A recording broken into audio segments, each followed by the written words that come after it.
Hey guys, it's Tom Morgan here with River Kenna. There's something that a friend of mine calls the novelty famine, which is essentially there's a real dearth of new perspectives coming from new voices saying interesting and practical things. Um, River, for me, has been that voice over the last few months, and I wanted to bring him to a wider audience today. Um, the three tenets of what we're going to try and do at Leading Edge is answer three questions. Where are maps of reality wrong? I think most people can do that. That's sort of diagnostic. Then there's what are those maps missing? That's much harder because I think that requires a little bit of being constructive and often, in fact, even being optimistic. And then there's how we can act differently as a result of those first two pieces of information, which is I believe that an interesting podcast is no longer a high enough bar, that there needs to be something you can bring back into your own life from a very practical perspective. My goal in life is to make my wife last more than 5 minutes of any of these podcasts, with the implication that what we're talking about will make me a better husband, it will make me a better father, it will actively improve my life. So River is not only fascinating on a number of different levels, but I think we can attack these questions from a pleasingly practical perspective. So River, it's a great honor to have you. Thank you, sir. Yeah, thanks for having me in, man. So So, let's mhm. dive straight in. This maps of reality thing. Yeah, it's a little bit kind of pretentiously phrased, but you see what I'm getting at here. Like, what do you think we're missing as a culture right now? Yeah, from my basic point of view, if we're asking what is missing from the maps, I would say nothing is missing from the maps. What's missing is a perspective that can go past the maps or can drop the maps for a minute. And yeah, I want to open with a poem I like from Tony Hoagland. It's not a terribly long one, but it'll take about a minute and it should hopefully be pretty obvious why I'm picking this one. So the poem is called No Thank You. He says, wisdom isn't scarce. It never was. The average bookshelf of a psych major named James at Cumberland Community College will yield all the wisdom that was ever necessary to end war, teach kindness, face death, sprout honesties like flowers, fashion codes of understanding for a working world. We have everything we need, don't know what the hell it is, don't want it, won't remind each other, refuse to listen. What makes it worse are the constant bulletins from all those liars who keep saying, we are looking for solutions, getting close to, poised to make the breakthrough, any day now. Not true. We have chosen the strange garments of confusion that we will die in. We love the thrill of enemies. We burn through beauty like it was wrapping paper. We breathe the smoke of our distraction like it was oxygen. So this morning, I will just walk into the woods off Marsden Lane, seize a clump of dirt and pine straw in my fist, and kneel in a manner no different from any peasant in a jerkin in the 14th century asking for salvation, saying, preserve me, God, at least from the pretense that I am searching. I am lost by choice, and all the evidence suggests I relish it. Yeah, that says a lot. Great. But yeah, this idea that, we've got tons of maps. Any given map, if you pick it up and can actually go beyond it being a map and live with it, it'll serve you pretty well, right? Doing the stuff that is on the map, or not even necessarily doing it, but going beyond it in some way to see that a map is just one part of what is needed, and a relatively small part once you've internalized the map. That seems incredibly key and critical to me. And just to return this to somewhere where we both love, the work of Ian McGilchrist, I was, making a Twitter thread yesterday from his book, and I came across some extremely relevant quotes. One of them here that, the right hemisphere is better at seeing things as they are preconceptually. One could say that the left hemisphere is the hemisphere of theory and the right hemisphere that of experience. The left hemisphere is of the map, the right hemisphere is of the terrain. That's kind of the shift that's possible here is we've got tons of maps, endless maps, and they are wonderful, they are helpful, all of the things. But if we're still just living by the maps, if we're still just, looking constantly for what is the next map, the newest map that will bring me whatever, then yeah, it's going to be a shortfall. Yeah, I'm glad you brought in McGilchrist. I think I'm sort of known as the McGilchrist guy now. And if you're coming to this fresh for this conversation, Dr. Ian McGilchrist is this Scottish polymath that came up with this extraordinary theory of the hemispheres of the brain.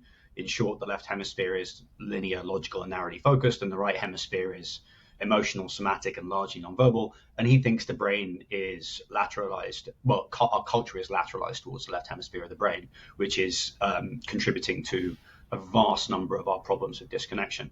But I myself now am looking to go beyond McGilchrist. I've spent the last 4 years deeper in his ideas than anyone I've ever encountered. I think it's a revelation. I think it's the model that has changed my life. I may never find another map that's better than his map, but you are, as far as I know, one of the only people that has ever written a piece as comprehensive as you wrote about, okay, now that we've got this map, how do we bring it into our lives?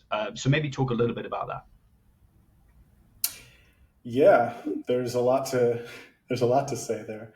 One of the ideas that kept coming up while I was, after you gave me the prompt talking about the maps, what you just said, one of the things you just said about the left hemisphere, how it is narrow, kept coming to mind. And the idea that kept coming up is that a map is essentially an opinion or a claim about what it is safe to ignore. Any given map, you just narrow down. A topographical map will show you how high things are, whatever. Road map shows you the roads. But it leaves off almost everything else. And that includes McGilchrist's map. He is pretty focused clearly on staking out his claim for this difference in the hemispheres matters. But even on his map, he's then leaving out, okay, what do we do? What comes next? What are we doing here? And a few things have come up for me over the years. For me, a huge one is what I call somatic resonance. It's any type of embodiment work, really. And McGilchrist brings this up himself, how the right hemisphere is the only part of the brain with a full body image or a full body schema. The left hemisphere just sees it as parts. You've got your hand, your arms, your feet, your whatever, but only in a more open, expansive right hemisphere mode can we just feel, here's the body.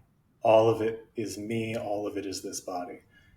And that's the only reason I actually read McGilchrist, was because when I kept talking about that, people kept coming to me like, so you've read him, right? You're quoting him? I'm like, no, I've been avoiding him mostly. But so anything embodiment, and a particular way of doing embodiment, but we can get to that later, is huge. And then there's other things I think improv is really, really good for this. Anything with novelty, where you have to really be thinking on your feet and doing, entering into possibility space, essentially. Anywhere where you can leave certainty behind and say, I don't know what this is. I don't know what's happening. And I'm going to respond to everything as it comes in. That's beautiful. And that's a huge, wonderful way to work on this. And maybe my favorite example, I'll just leave it off at 3 here, is I forget, have you looked at it, this book, Drawing on the Right Side of the Brain? Yeah, I had 3 people recommend it independently in a day, which is usually my synchronicity thing. I haven't bought the book. Obviously, I'm a total hypocrite. So I haven't done. Yeah, I am a terrible artist. When I was little, I had a slight motor skill disability. I couldn't cut in straight lines and all this stuff. And I think I just gave up on doing any type of visual art forever. And then I picked up this book because people kept recommending it every time I talked about this stuff. And within just reading the first 15 pages and doing a couple exercises, my drawings were 20 times better than I've drawn anything in my entire life. And still not good. I would still not describe them as oh, that's a really compelling drawing. But amazing difference. And the key difference was basically that she was hey, people don't actually sit down and draw the world. What you do is you sit down, And from a left hemisphere space, you kind of see icons of what is in the world, not what's really out there, just icons of what you've already decided should be out there. And then you draw those icons, which don't actually resemble the real world in any way. The one that really hit on this for me was noses. When I'm drawing faces, I know what a nose is. It's this little triangular kind of mark that you make on a face when you're drawing, right? Yeah. Turns out, no. When you're drawing and you do one of these little triangle-y nose things, looks terrible. But when she said, okay, just settle in, drop into like a very relaxed, different space, and she like see what is new, find the novelty in what you are looking at, and actually just draw in shading, light, lines, all of this stuff. And yeah, pretty much immediately you are seeing what is actually there instead of what you've pre-decided is there, which is pretty much a perfect lens on the map problem as well, right? Like once you have a map and you think that you know what is there, you just see what you already think is there. So if you can, yeah, the image that keeps coming up to me is like a whole city of people with their faces just buried in a map, just nose to the paper. And, you know, they've never actually seen the city around them. And thus the city around them starts falling into terrible disrepair because no one's looking at it. It doesn't matter what the real city looks like as long as the map looks pretty enough. But I think almost all of us have had that experience of, you know, the map says that there is a street here, and you do your usual turn down the road, start walking, and you hit a wall. The map is wrong. And you can only ignore that the map is wrong for so long before you finally get frustrated, rip up the map, and go, oh, Jesus, there's a wall here. Like, what am I doing? Yeah, the thing that's come to mind as I've spent a lot of time with McGilchrist over the last few years is that I think a lot of people look at it and they're like, all right, left hemisphere bad. How do I get like full right hemisphere? And then I think people can default to like what I call state seeking, where they're like, all right, how do I sit on the cushion in a certain way where I can get myself into a certain meditative state? And it all seems a little bit passive. And the one thing that I know has been big for both of us is the work of Peter Kingsley. And just as sort of a background for anyone that hasn't gone into him, Peter Kingsley wrote a book about Carl Jung, which is called Catafalque, which I think after McGilchrist's The Matter with Things is the most interesting thing I've read in the last 4 years. And essentially, the crux of the argument, and hopefully I do it justice, is that Jung had the same diagnosis as McGilchrist, where basically he said we have this excess of rationality that's leading us into these very stale places.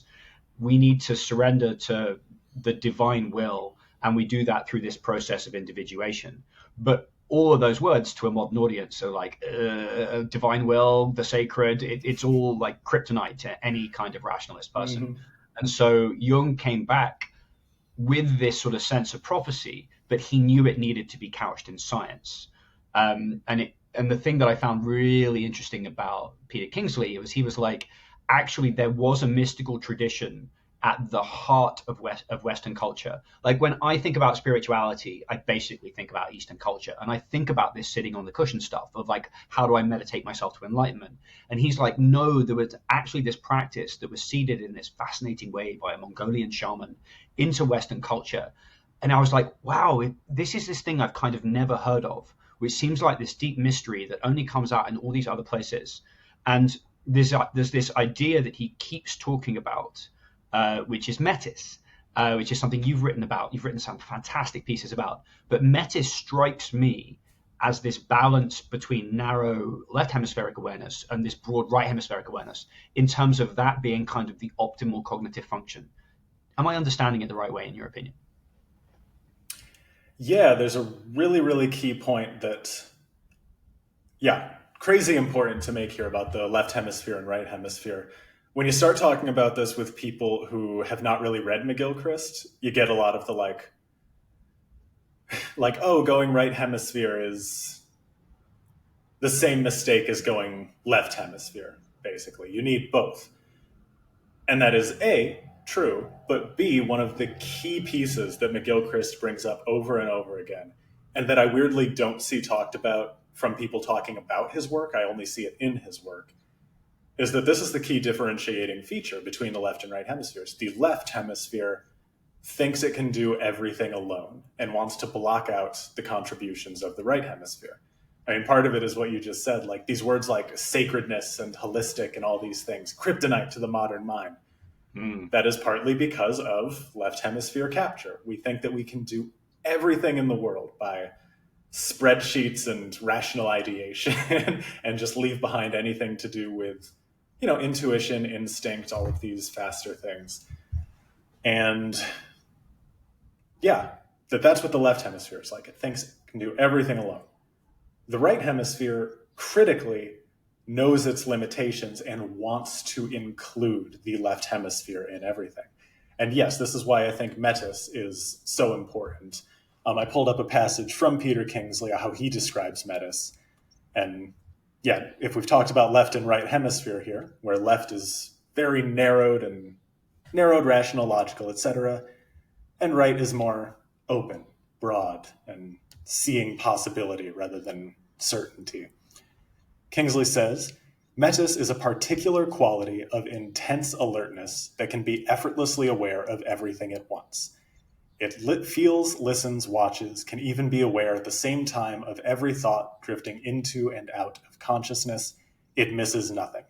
It is a way of being always aware of the whole without excluding anything.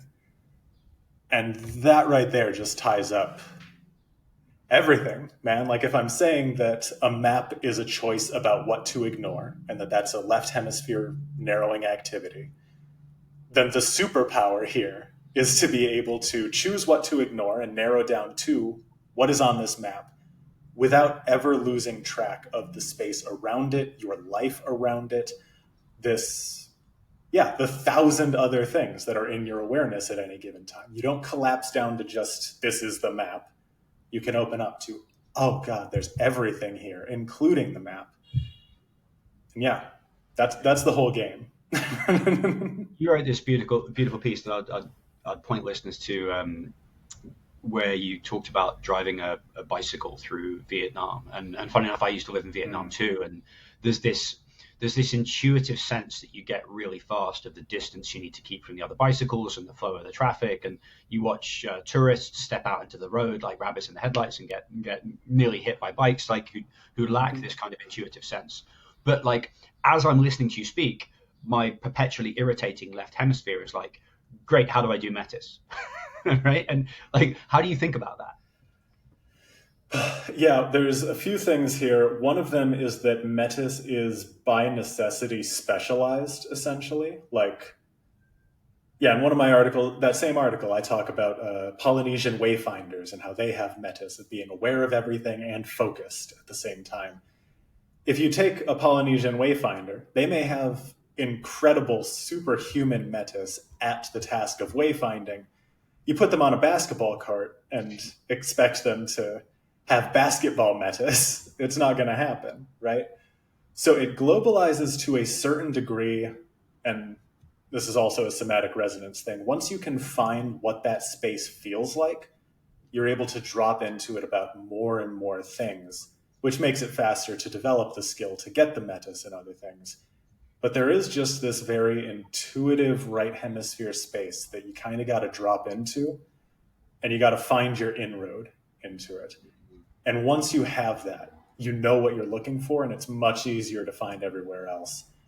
But yeah, giving people their first experience of that is definitely a challenge. And that's where a lot of my work has been focused the past year or two, and probably for the next couple of years.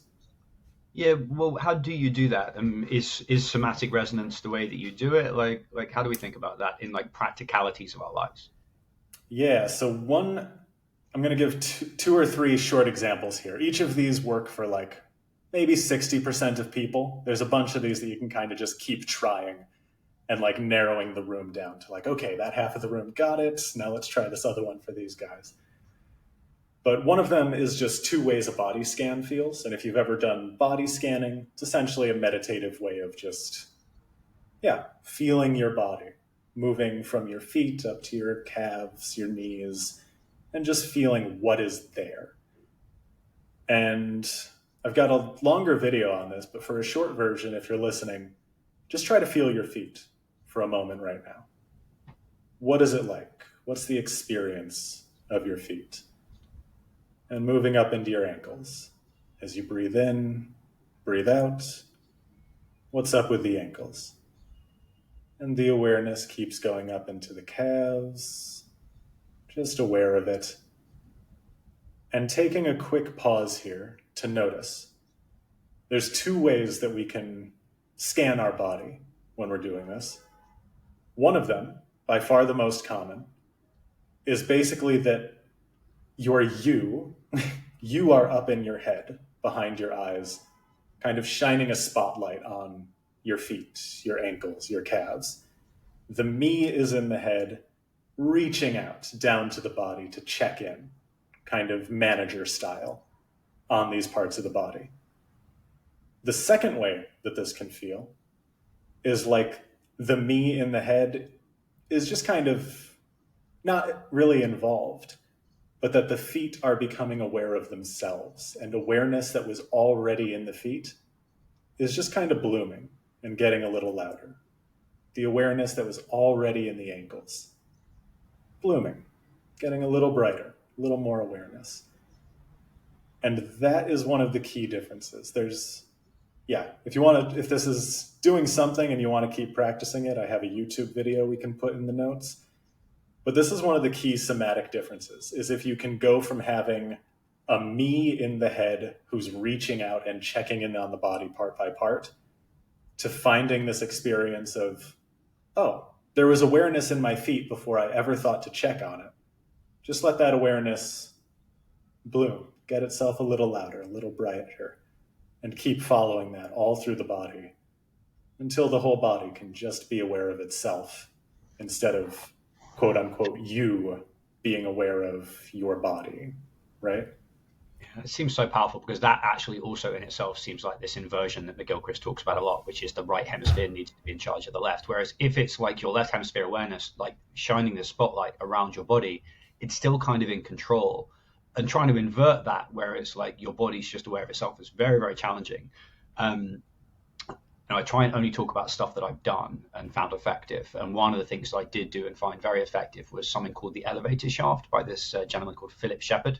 He wrote an excellent book called Radical Wholeness that I think is sort of a spiritual successor to McGilchrist in a lot of ways, where he talks about you basically start with your awareness behind your eyes, and then you kind of move it back to the middle of your head, and then you gradually drop it down your body as far as it will go. So the center of your awareness is dropping through your body. And to anyone listening, I recommend trying this, because it's so challenging, because basically we're just so used to having the center of our awareness basically around our eyes or behind our eyes. And I think that's true of most people. But he also says that when it stops somewhere, you probably have a little bit of shadow or a little bit of trauma or something there that's stopping you from feeling that part, and just kind of notice that and move on. This is like a 5-minute meditation that you can find on YouTube, and I've actually done a lot, because I found it really good at like getting kind of out of my head and trying to invert that sense of awareness. Yeah, I love that Philip Shepherd book. And one thing I just want to point out from that book, as well as other places, is, we tend to think of, I don't know, when I talk to a lot of people and say like, is your you in your head behind your eyes? Is that where like you are kind of centered? They take it as just like obvious and fact that like my brain is up there. That's where it is. That's the reality, right?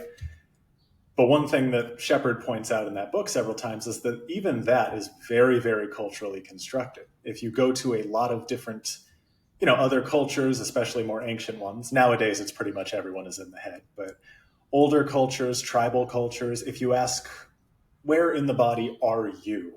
People will point either to their chest, their heart center, or to their gut. And those are kind of the standard answers for a lot of cultures. So just to loosen that idea of like, of course the me is in the head, where like, that's the factual place where it is. That's kind of just our culture doing its thing, which there's nothing wrong with that, but it is much more flexible than a lot of people like to believe. I think it also speaks to what we're talking about here, which is like, the head's mostly the map, right? And then if you bring the body in, that's like a much larger piece of the map, and you can kind of do that Mm. practically.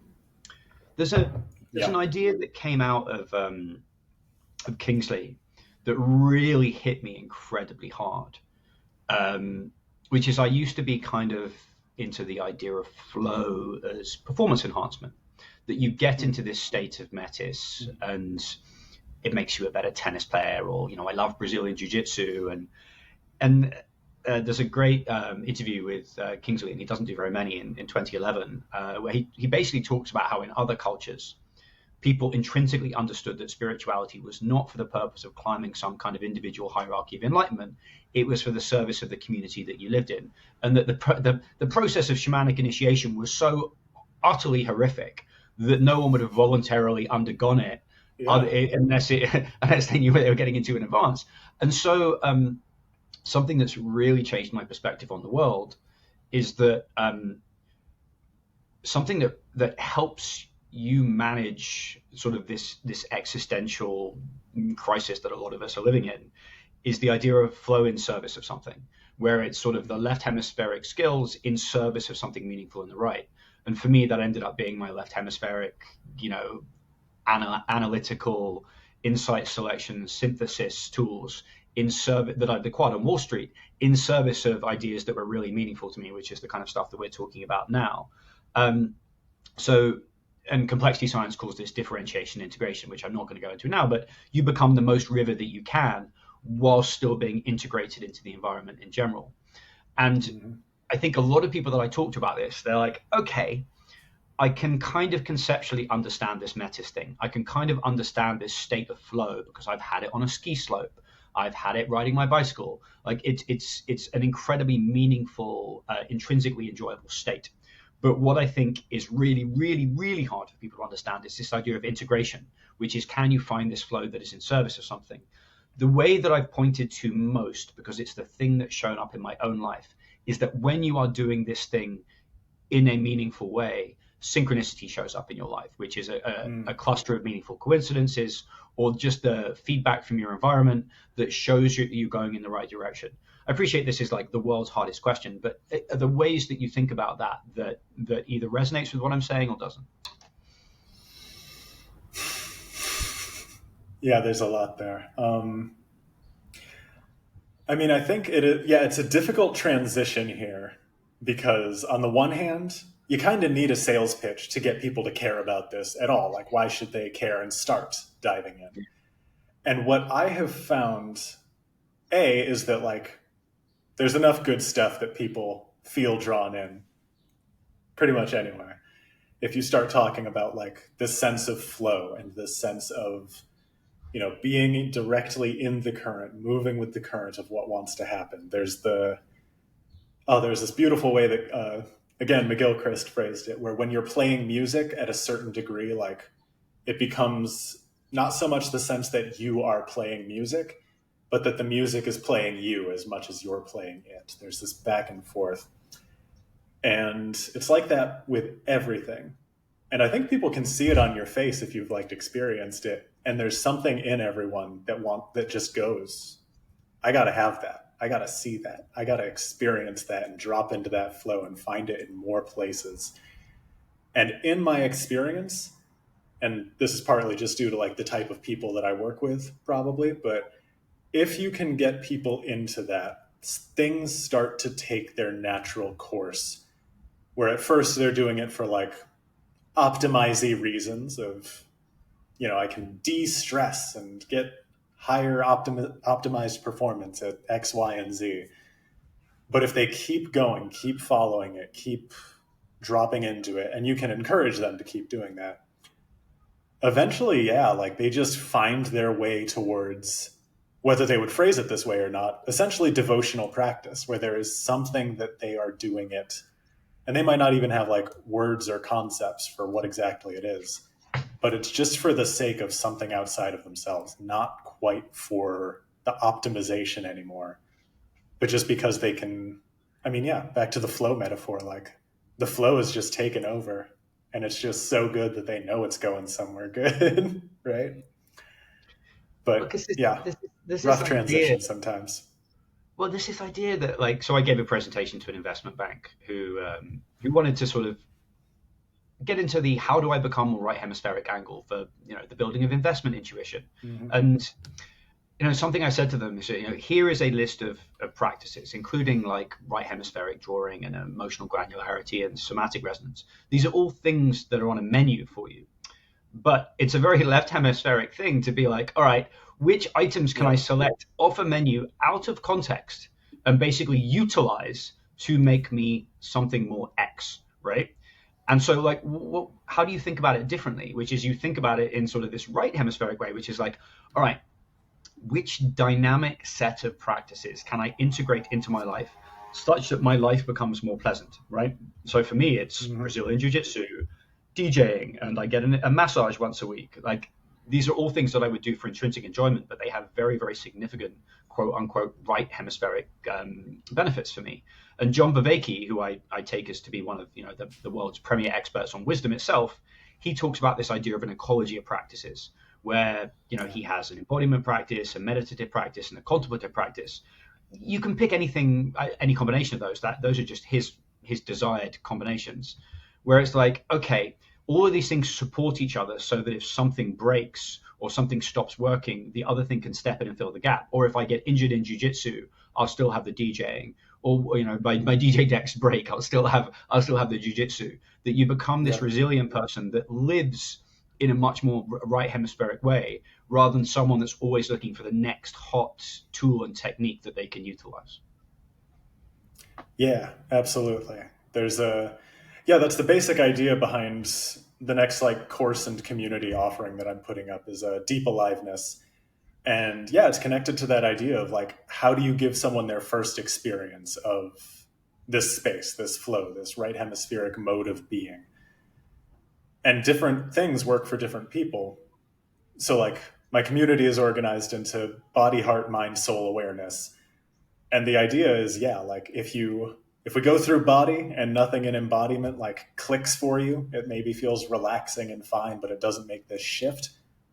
That's okay. Let's go to the heart, emotions, relationships. Can you find something here that allows you to move into it? And once you find that space, you can then expand it more to these other types of activities.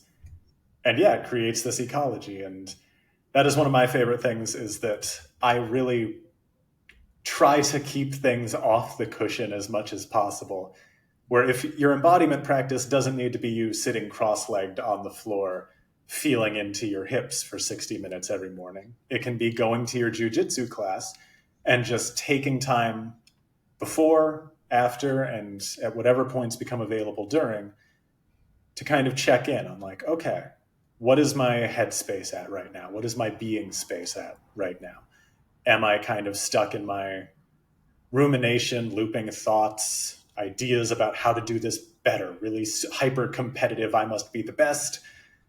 Or has something opened up to where I'm like a little more aware of the space around me, a little more aware of my larger endeavor here, while at the same time, again, that metis, being able to have that open contextual awareness while still being focused on what you're doing, still maintaining that, yeah, more narrowed, direct focus. And yeah, just being able to check in on that, not just on the cushion, but in your jujitsu class. And then if we go to the heart, it's not just doing heart centered meditations every day for 60 minutes. It is okay, I'm on a call with my brother and he's being a pain in the ass. What can I do to like stay in this more right hemispheric, open, understanding, spontaneous space that a relationship flourishes from? Rather than just collapsing and shutting down into, my brother's a dick. I don't need to talk to him today. Right? Well, this speaks to something though, which is that, and this why I'm building this community, the leading edge as well, is that like thing practices don't stick for a lot of people, and like things get faddy. I remember there was a stage when everyone on Wall Street was into like Wim Hof cold exposure, and then like a year or so later, everyone was into the James Nestor book where you like taped your mouth shut. Thankfully, I dodged that one. Right. But like these things kind of burn through these communities, and nothing ever sticks. Which is why it's always exciting when people build communities, because you can find the stuff that kind of resonates with you. But like, how do you think about that for a community? How do you find what sticks? And how do people listening to this come away with this sense of like, how do I try everything on the menu without being this dilettante that's flitting from one thing to the next? How do I know what I should be sticking to? That like, I personally don't have a meditation habit, and I continuously feel guilty that I don't have a meditation habit because everyone tells me I should have a meditation habit. So I feel like we're overwhelmed with all these options, but there's not always a way to know whether you're committing to them in the right way. Like you must have a lot of experience with that, with having dealt with such a broad range of modalities. Yeah, I've got a lot of experience with it. And unfortunately, the answer for me is kind of a cop out of like, you work with the people one on one. You find where their bottleneck is, because everyone's bottleneck is a little bit different. You might have someone who keeps burning through modality after modality because there's kind of an avoidance thing going on, right? There's some emotional block or trauma that a lot of them is built around making sure that doesn't get dug out. So every time one of them gets a little close, you're doing all of your good breath work and, oh, wait, something's coming up. Let's skip the breath work now. Let's move over to, I'm going to take capoeira classes or something, right? And another person, it might be completely the opposite, where they are always seeking out their painful places and finding new modalities to poke at the pain and hurt inside of themselves.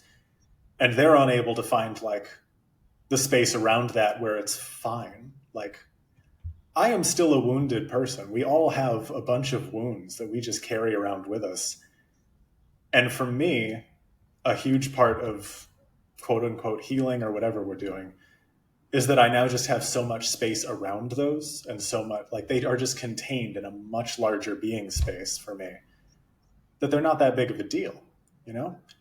So those are just two examples where like it depends on the individual person's bottleneck and why they keep jumping from thing to thing.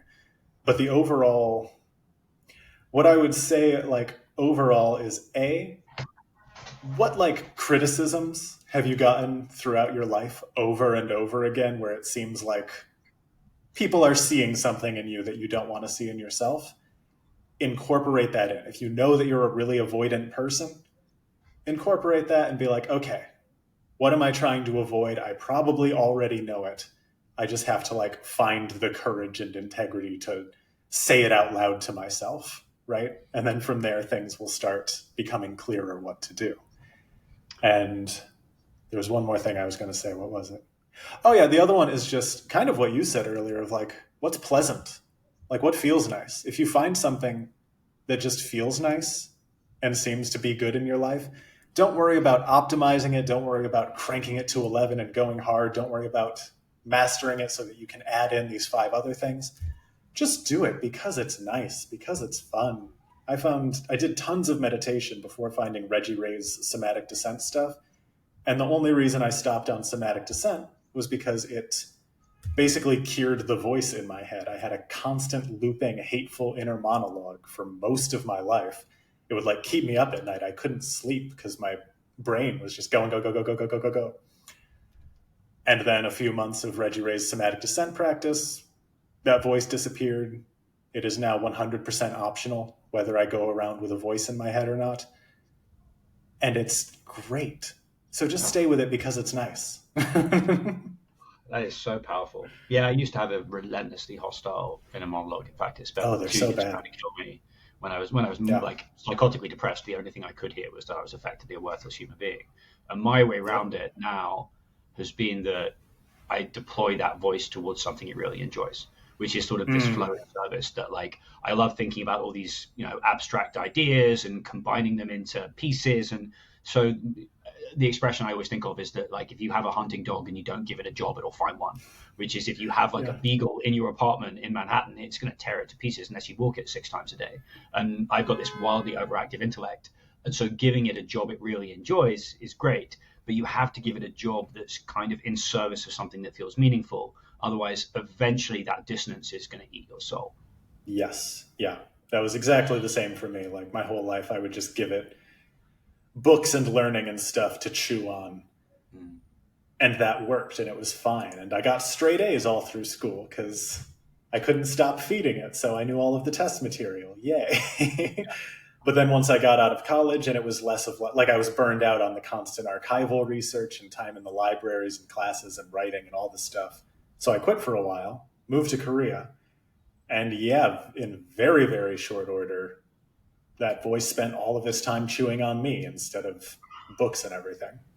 Yeah, that's brutal. I'm sorry. Well, you actually preempted my next question with your last statement, which is this idea of trauma that's become sort of this meaningless buzzword, but there does seem to be this two-stage process that most people I've seen go through, which is like cleaning the windshield and then working out where the steering wheel is. That you basically have all this unaddressed trauma that's blocking you, that's preventing you from, say, feeling your body and getting settled and oriented in the world. And then once you've dealt with that, you can work out sort of this flow in service idea, or how to orient yourself in the world. I don't know what I'm talking about in this area is not something I'm an expert in. Does that resonate with your experience, or is that not how it works? To a certain degree, yeah. Like, I think there's a back and forth. And for most people, it's going to be like you have to clean your own windshield before moving on to other stuff. But I have met people who, like, are just traumatized, messed up people who are like very aware that they're messed up and can barely function. And they kind of just throw themselves on the mercy of some other thing, might be church or a meditation practice or some community effort, whatever it is. But something about that is often, and this one's the rarer case, but like I've seen it around where that stabilizes them. They have someone or something to tell them, this is the right thing to do, then do this, then do this, then do this. And once they get a little bit stabilized from that, from just like listen and take one step, one foot in front of the other, then they're kind of able to get enough breathing room to see, oh, wow, I've got a huge amount of baggage that I need to like get around to and start healing that. Whereas some people start with all of the, I'm messed up baggage, and then that allows them to, find something bigger than themselves, to see outside of themselves. Because so many of us are just in so much pain, like we can't see beyond ourselves. So it feels mean to call it narcissism a lot of the time, because it's people who are just like suffering, and if there's blood running down your eyes, like saying, oh, you can't see beyond your own blood. Like, yeah, man, it's running through their eyes. Help them. But Buddhist teacher Rob Burbea said this pretty well in some interview. I think it was with Daniel Thorson. But basically around how, like, yes, suffering is the core of Buddhism, how to end suffering, all of that. And most people come to Buddhism because they're suffering enormously and just want it to end somehow. But at a certain point, when you've softened the suffering, it's just not the most important thing anymore. Like, a lot of people get stuck working away trying to get down to zero suffering, right? Where really, you can just like get the suffering softened enough where you can see beyond yourself. And then there's this back and forth that starts to happen of, okay, dedicate yourself to something that wants to flow with you, something in the world that, whatever your calling is that comes to you. And that helps to soften up a lot of the trauma, move that along, which frees you up to flow a little more, which frees up a little more trauma, which frees you up. And it becomes this nice synergizing thing. I'm making it sound softer than it is. It's very rough a lot of the time, but still, as you move downstream, things just get better overall. But yeah, both of those have to be there. Well, that leads me to something that's been really top of mind for a while. I obviously had a very hard midlife transition, which is why that's been a focus for a lot of my work and is going to continue for an indefinite period of time. Anyone familiar with my work knows it's been focused a lot around the hero's journey, for the simple reason that the hero's journey describes how complex systems change across the board. And therefore, if you follow that map, or at least you can work out where you are on that map, you have a pretty good idea of what's going to happen next. But you posted the other day about Bill Plotkin basically being, in your mind, sort of the guy now. And to anyone that has zero knowledge of who Bill Plotkin is, would you mind just giving like a really quick explanation and sort of help us point ourselves towards his work and why you would make a claim that you're a high signal dude, man? You're like a really high signal guy. I love everyone you mentioned seems to be like really, really cool and on it. So when you say this is the guy, that was a high signal moment for me. Yeah. So Bill Plotkin's got a lot going on. What what stands out to me, without diving down too deep on any of his specifics, is, yeah, how do I want to phrase this? So part of it is just that he is extremely soulful in his expression. He doesn't do a lot of the really left-brained, like, I'm going to pick on the mind illuminated, but the mind illuminated type meditation stuff where it's like, here's step one and then stage two, and here's the spreadsheet for what that looks like. And Plotkin tends to write and speak on a much more human level of like, what does this feel like? What are you going through? What is going on? When you look inside of yourself, what is happening? And same with practices. There's a lot of practices that he gives where just the way he talks about them and presents them is so much more embedded in the landscape. Part of which is maybe because he's also a wilderness guide, and a lot of his work is like around wilderness guide stuff. So literally, he's in the terrain, and he wants you in the terrain, not on the maps. So there's kind of just a really good integration between maps and terrain for him. And one part of what I find so hopeful about him is like, you can get anyone into Bill Plotkin quite easily, and they will feel in their heart there's something pulling them. The same cannot be said of, I don't want to pick out a bunch of names, but I don't know, like Ken Wilber and Hansi Freinacht and a bunch of these like meta-modern and integral type dudes. They appeal to a very specific set of people. I have been in so many Zoom calls with like a dozen 27-year-old white guys, right? And we love integral, meta-modern, all the stuff. It's great. There's nothing wrong with that. But if you're trying to pull together like a larger group of people, a larger swath of human experience that can like really come together around something that is mythopoetic and joyful and practice oriented, and that has these really good maps for what is going on, where in the process you are. And that feels very important to me, that he's got just a really good, not quite minimum viable, just above minimum viable, like set of maps around the dynamic of what is happening with you. Where are you? Where do you need to orient towards? And yeah, he's just a really great focal point that I can see. You know, you're not going to get everyone on board with Ken Wilber or meta-modern maps or whatever. You can get a huge number of people on board with Bill Plotkin because he's just got a lot of appeal and a lot of wisdom and a lot of depth and soul. And it's all right there. Yeah. Do you have a way into him? Like I'm reading Journey of Soul Initiation at the moment. I find it quite long, but I've heard Yeah, good. same. So the I would probably recommend Wild Mind as like the first introduction to anyone for him. Although I have also heard a lot of people who came in from his, I think his first book, Soulcraft, and I have not gotten to that one yet, but it sounds like a lot of people find that helpful. What I've been doing is also going through the Journey of Soul Initiation, and the early chapters in that book, each chapter is basically a summary of one of his previous books.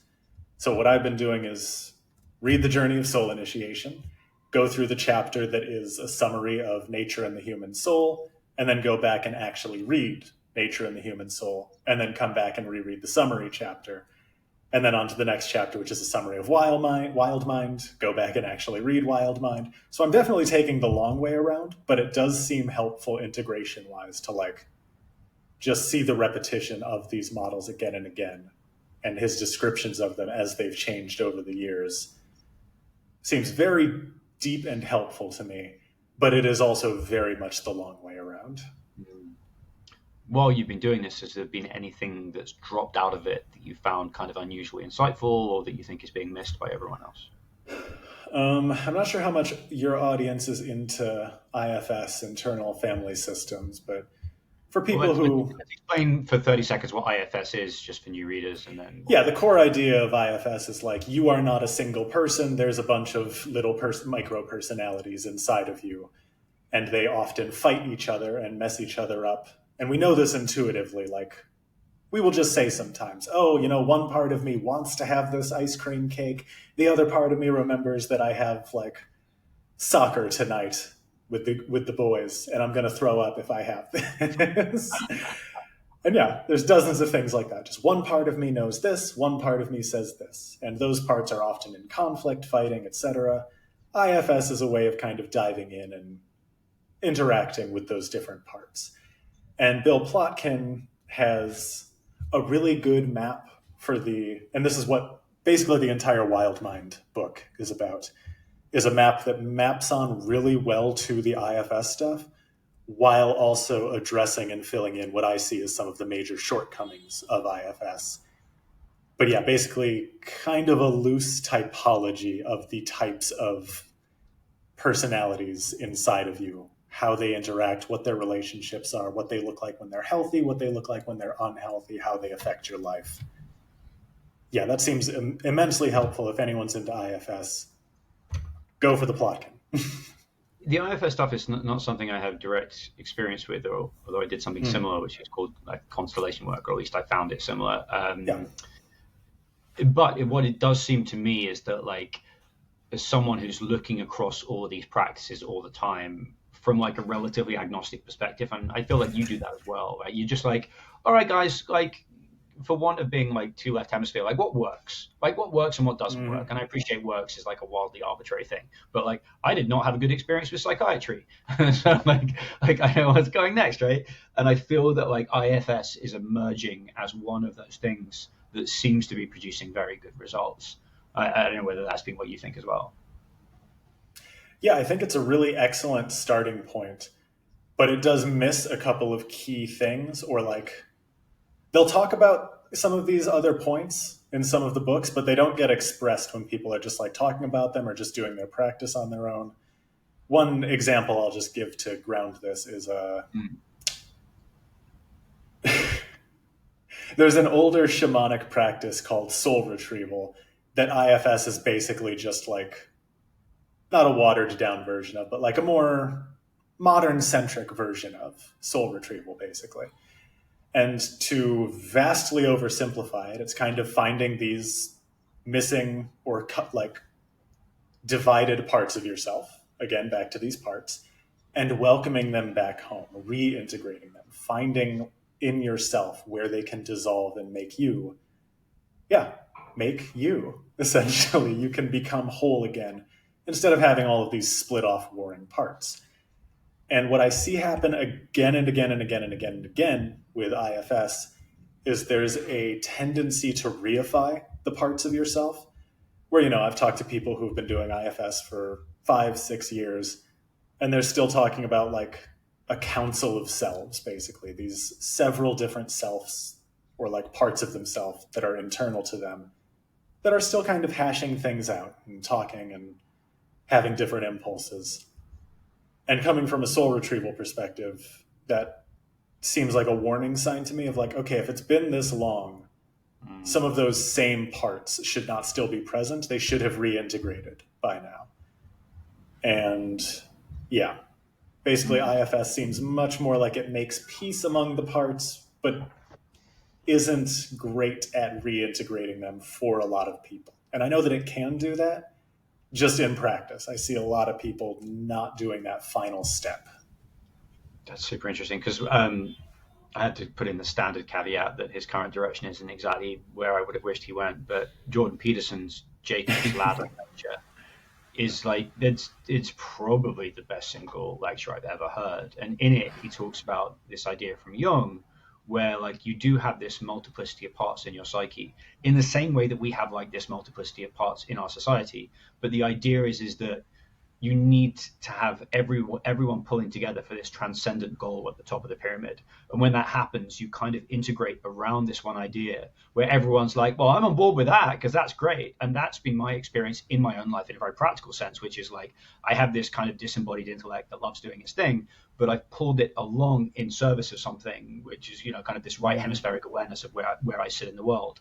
So I do have this framing where it's like, it did paralyze me for a long time when I was lost to be like, shit, what is that one thing? What is the one thing that will give my life meaning? And that thing is a problematic thing I've talked about in a lot of other different venues. But I do find it interesting that this plays back to exactly what we've been talking about in terms of metis, flow in service, and integration, which is that it does help bring you together and integrate you if you have a thing that's simply worth that suffering, rather than trying to bypass it on a cushion.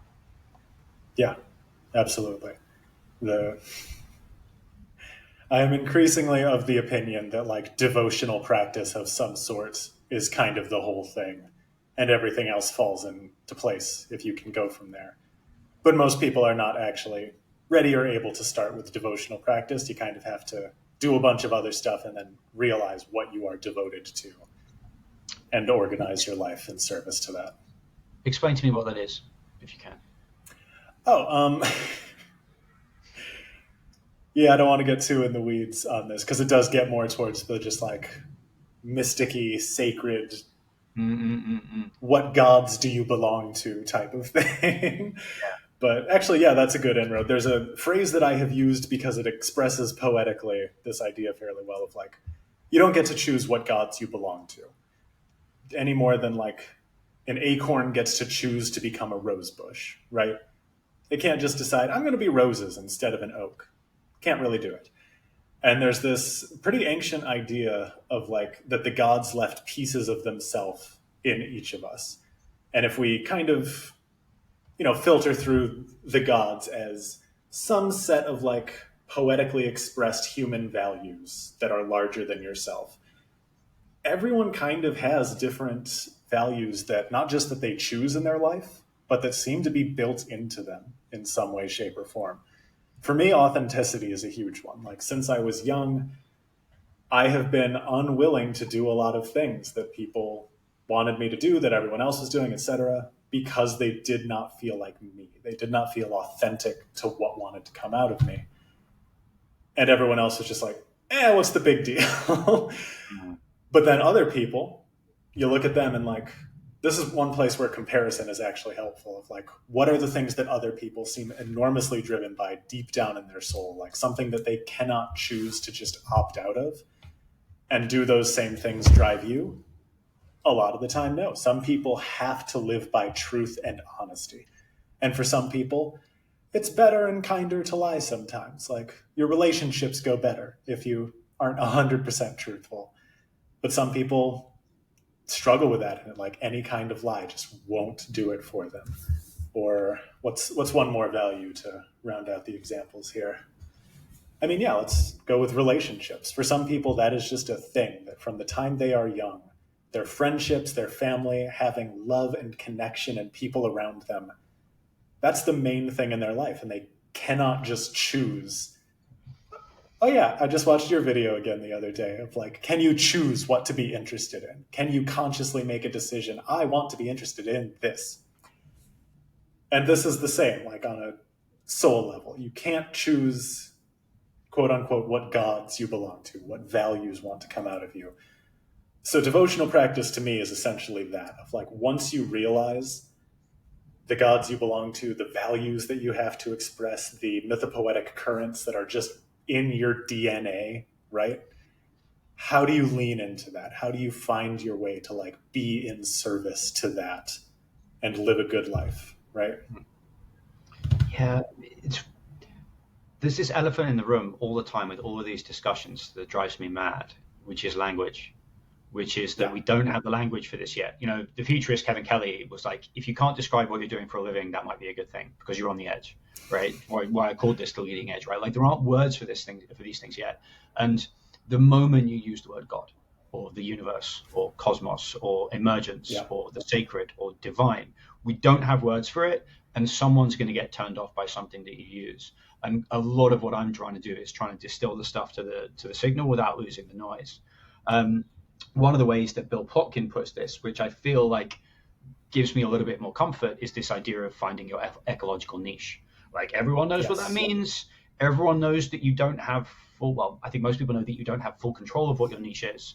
And it reminds me of this quote from the Gnostic Gospels, which is, if you bring forth what is inside you, what you bring forth will save you. And if you do not bring forth what is inside you, what you do not bring forth will destroy you. That you have this quote unquote daemon that turns into a demon if you don't respect your destiny. And I see a lot of people getting kicked repeatedly out of jobs and they think that they're failing downwards. Whereas I'm like, actually, you're probably playing too small.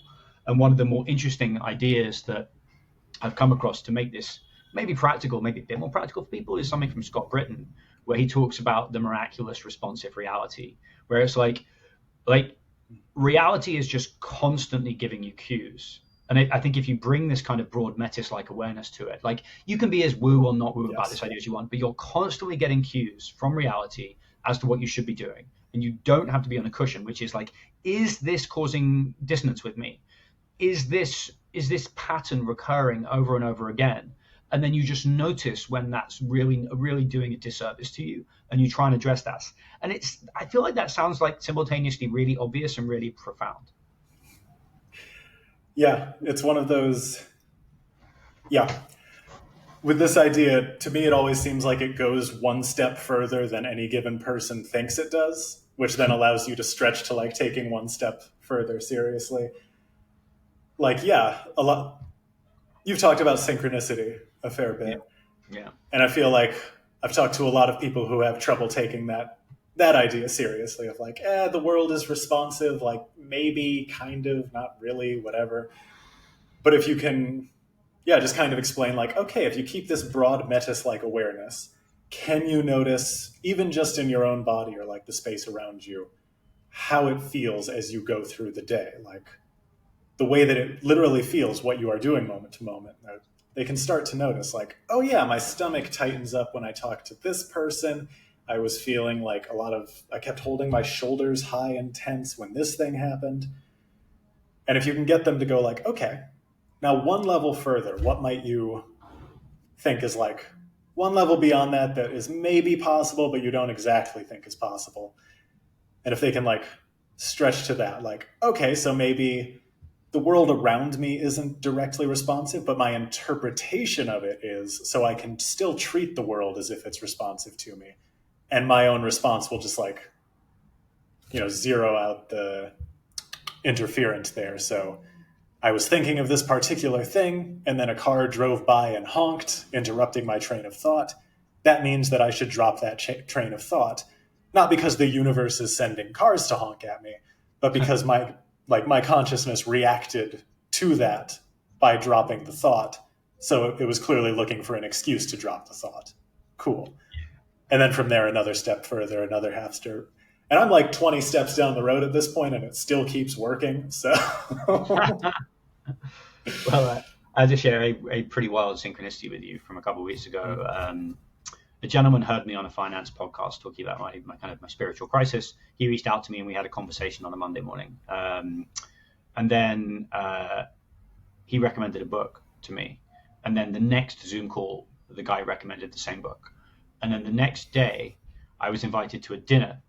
His brother was at the dinner. And he works in Calgary, right? They're a family office in Calgary. And his brother was at the dinner, completely like there was no plausible connection between these events. And I was telling the group about this crazy synchronicity and about the book. And the woman who organized the dinner said, that book's in my bag right now. And so like, okay, Tom, get to the point. Yep. The book was Conversations with God. But to wrap up, like my wife is always like, okay, is any of the stuff that you and River are talking about today going to make you a better husband, or is it just going to drive you further up into your head to play with these ideas? And it's very top of mind, but in Conversations with God, the author, in the guise of God, talks about the fact that relationships are opportunities, not obligations. That your relationship is constantly providing you an opportunity to make the right choice. You don't ever have to take it. You don't ever have to take that. You don't have an obligation, because then you would have no free will, right?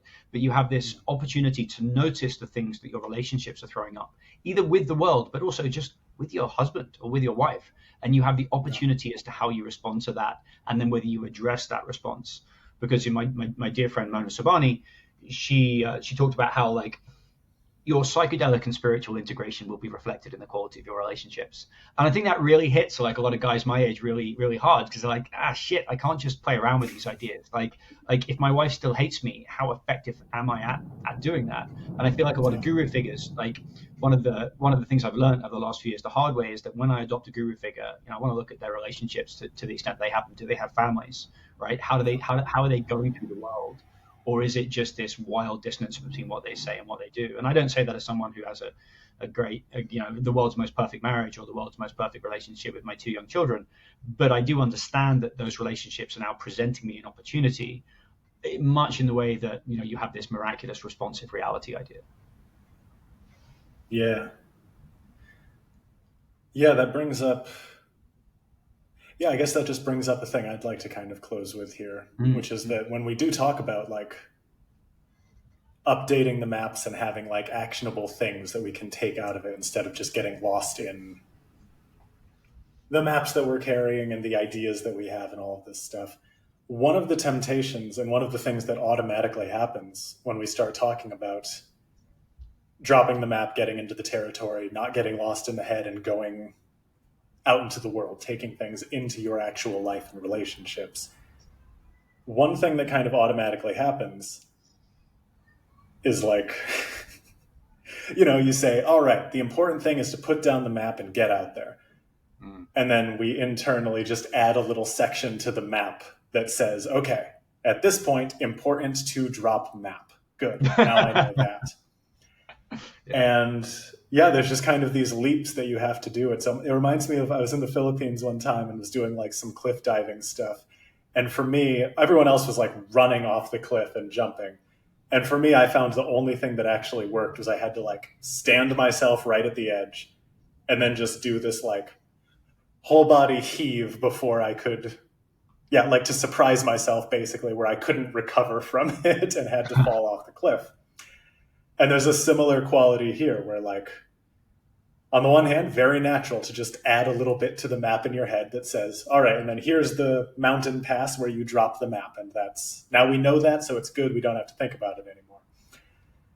But turning that into reality, there is this kind of inner like, all right, just throw yourself and like do something right now, whether that means literally dropping to the floor in meditation. And that's like what you have right now. And that's what's going to like do something to your awareness. Cool, great. If it is pick up the phone, call that person that you just thought of that you don't want to call, right? And just do that and try to like hold yourself in kindness and openness and possibility through that. But yeah, there's this degree where you kind of have to it's an arms race with the left and right hemisphere, essentially, where you have to keep throwing yourself into the terrain again and again and again. And sometimes very intentionally saying just fuck the map. Like, I'm not going to do a really like well thought out mappy terrain thing. I'm just going to jump into it and start doing something, and I can think about how it maps on later. Well, that's a good plug for what I'm doing at the leading edge, which is been something I knew I had to start, and so it's just gonna happen.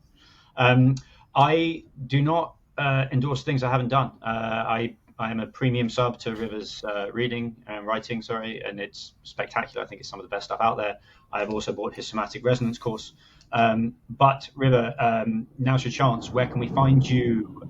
What would you like us to do? How can we support you? Yeah, so riverkenna.com is where I'm at. The main thing for me these days is, I've been working, it seems like forever, on the Deep Aliveness course and Deep Aliveness community that I'm putting together. I should hopefully have that up soon, but you can sign up for updates on that on my website.